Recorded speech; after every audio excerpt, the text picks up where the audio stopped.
Hello guys, so in this video I will tell you that how to access your passwords in Google Chrome. So let's suppose that if you forgot the password of your any account or someone you logged in but now you don't know the password, then Google Chrome can help you see your passwords again.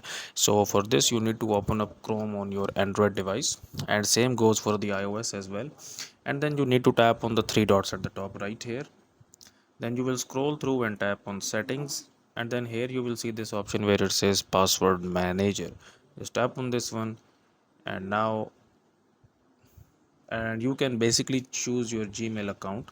So right now I am using this Gmail account, and now here it says that these are the passwords that are associated with this Gmail account and that are stored in your Google Chrome.